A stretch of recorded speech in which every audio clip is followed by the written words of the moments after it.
Danielle, people are fascinated by the wonders of Mother Nature. Earlier this week, much of the East Coast and parts of Rhode Island felt varying degrees of tremors from an earthquake, and now Hurricane Irene is making her way up the East Coast. Fortunately for us, natural disasters are rare in our area, but they're certainly not unheard of. And joining us now is a local author of the book, The Last Fling, Stories from Hurricane Carol, 1954. John Red Cummings is ready for the hurricane. Good morning. Thank you, Patrick. The Lieutenant Governor said to be prepared. You are prepared. So I am prepared. You certainly are. I'm going to take that hat off. Okay, but leave the coat on. Thank you. Okay, I don't know if you have anything on underneath it, so definitely leave the coat on. I do, but... All right, let's talk about the book, The Last Fling. What was the inspiration behind writing this? The Last Fling is about the 1954 hurricane, Hurricane Carol.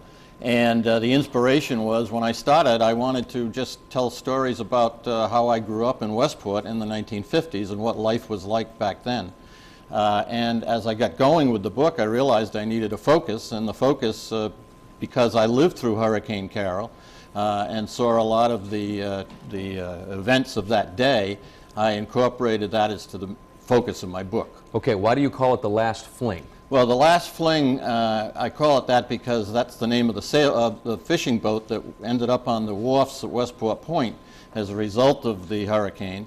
And the day before the hurricane, my family and I and another family from Providence went out in the Last Fling out to fish out into the ocean. Okay. I spent most of my time down below. Never saw the water, and never been a water person since. You weren't downstairs below eating either? No, I wasn't eating at all. No, no. It was, we get it. It was a very difficult time. Sure, yeah, all right.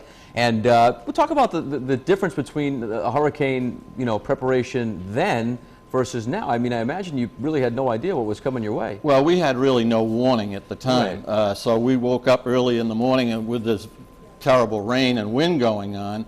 But even Dave Garroway on the Today Show, which had just started, they really didn't have any idea in New York what was going on. It wasn't until, I think almost 8:30 in the morning when WBZ in Boston declared that there was a hurricane coming, and at that point it was too late for the South Coast. Right.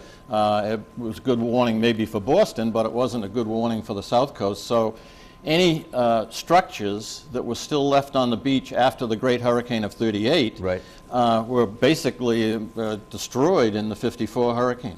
All right, so this book has some survival stories, right, and first-hand accounts? There are 60 human interest stories, okay. People that I interviewed, as well as 40 illustrations from the hurricane or the day after the hurricane. And I've also put together a video with original footage from the hurricane, friends of mine whose family had taken the films, sure. And also some interesting interviews with survivors of the hurricane. So I have the video and I have the book. All right, appropriate read right now, The Last Fling. If you lose power for the next couple of days because of this Hurricane Irene, pick up this book before the weekend because it might keep you busy while you don't have power. So thanks so much for coming in this morning, and for more on that book, just go to our website, foxprovidence.com.